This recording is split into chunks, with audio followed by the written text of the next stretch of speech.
What's up, Sneaky Nation? Sneaky P here, back with all the news after Week 12 of our Los Angeles Crusaders franchise, where the Crusaders are coming off a devastating loss to the St. Louis Rams, and with that loss, we could very easily be out of the playoffs. Granted, there's still 5 games to go, which is plenty of time to turn things around, but this Crusaders team has not shown any form of consistency throughout this entire season. We look really good against some great teams, and then we struggle against some average teams, and without that kind of consistency, you're not going to find yourself in a playoff position.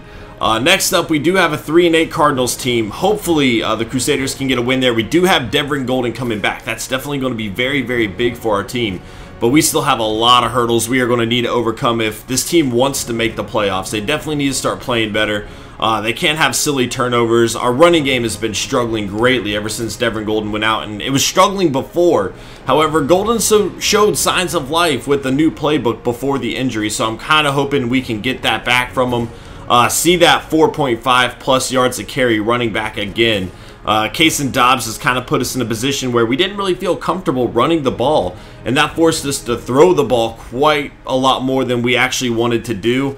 As we saw with 3 interceptions in that last game. Granted, we had 7 touchdowns to 0 interceptions prior to that, but again, that's kind of what you're going to get with a rookie quarterback like Denny. You're going to get a lot of inconsistencies, and unfortunately, that led to another loss, one that we really could not afford. Draft stories. Does not look like there's any new draft stories. Scouting, we might look into scouting a little bit more now, and you know what? Maybe looking into a backup running back is something we can do.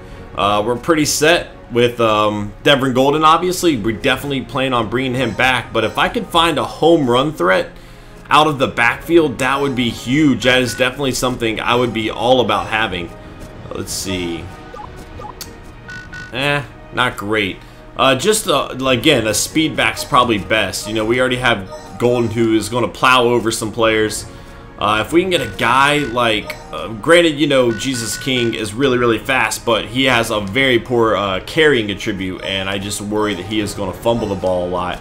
So if we can get a guy that we can rely on to hold the ball and, you know, be that speed guy. This guy's not really a speed guy. Why does that name look so familiar? Let's see. There's a speed back in the 6th round. Nope. See, none of these speed backs, you know, they're giving us acceleration, but really not a whole lot of speed. There's actually one other guy I want to check out. And again, you know, we'll do a lot more scouting later on. And this is Weisler Moats out of Appalachian State, baby. Hopefully, this guy can give me some speed. Not really.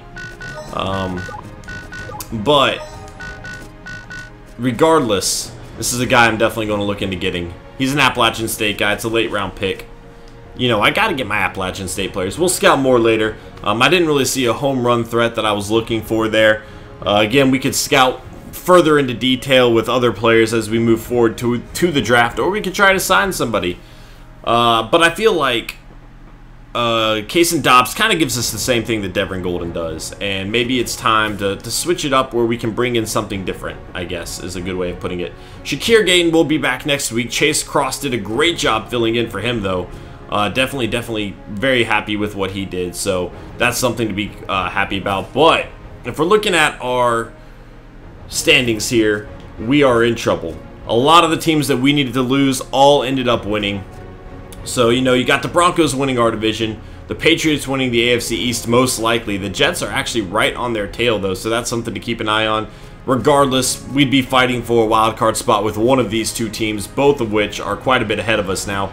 The Patriots 2 games, the Jets only 1. However, if the Patriots lose 2 in a row and we win 2 in a row, we do have the tiebreaker over them. I don't know how much we can rely on them losing 2 in a row, though. The Jets, again, you know, if they lose 1 and we win 1, we'll be tied. I don't know who has the tiebreaker there. The Ravens, AFC North right now. But again, 2 teams, they both have the tiebreaker on us. So even though we're fighting for a wild card spot with one of them, if we win 1 and they both lose 1, we're still not in it.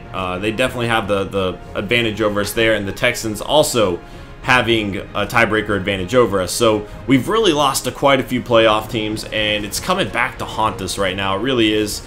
And, you know, it's going to be a long shot for us to make the playoffs at this rate. We're going to need Stuart Denny to really step up and not screw up, show that he can lead this team to the playoffs for us to have any chance. Again, we were kind of in this spot in the first or second season that we played.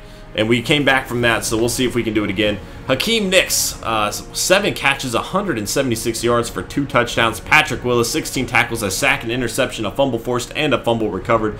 Monster game from him. The Honey Badger, Mathau, is going to have 13 tackles with 2 interceptions, and Andy Dalton, 28 of 39, 467 yards, and 5 touchdowns. I think that's going to... You know what? Actually, Aaron Rodgers also threw for 85% completion against us. I checked it out. Something's got to give, man. I don't know what to do. I don't know how to change this. We'll go up 3 more, I guess. And it just kind of makes it really frustrating. You can't really win a game if the other team decides to throw it, and they're going to throw for that kind of completion percentage.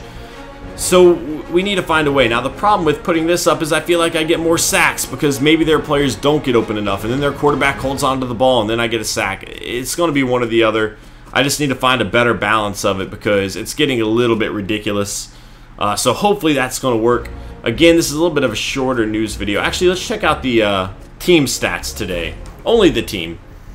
Kind of see what we're doing. Stuart Denny, 29 touchdowns, 6 interceptions, has already thrown for more touchdowns than Derek Carr did for us last year. However, he's 6 interceptions behind right now, which, you know, we don't want another 22 interception season.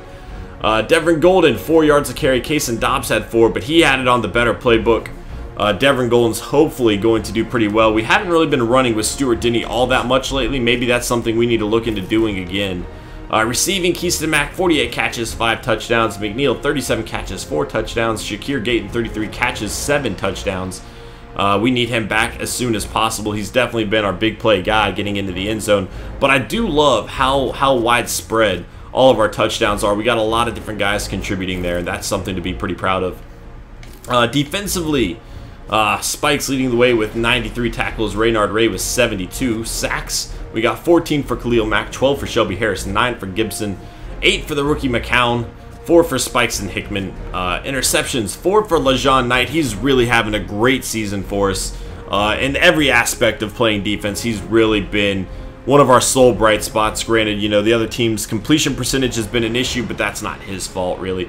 Okafor having a pretty good season with 3 interceptions, and Amukamara only with 2 this year. Definitely been dropping off lately, and that's something to keep an eye on. He is a free agent this year, so we'll have to see what happens. Jimmy Mosley really hasn't been doing a whole lot for us. I don't know what's going on with him. He's having a down season by far right now, and really, I feel like Okafor outplayed him last season too. Fumbles forced, 3 for Brandon Spikes. Quite a few players here with 2. Fumbles recovered, 3 for Sherman, 2 for Ray, and 2 for Hickman.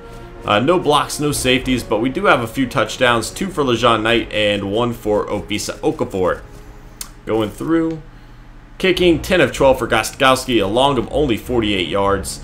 Marquette King doing a great job for us. Kick return, our first ever kick return for a touchdown in this entire series. Chase Cross made it happen. I believe it's the first. I don't remember another one, but I could be wrong. But Chase Cross, monster performance all year long in the kick game. Punt returns, he's been doing a great job there as well. That's going to be it for this episode, guys. Thank you so much for watching. I hope you enjoyed. If you did, please hit that like button. And I will see you all in Week 13 as we hopefully redeem ourselves against the Arizona Cardinals. Later.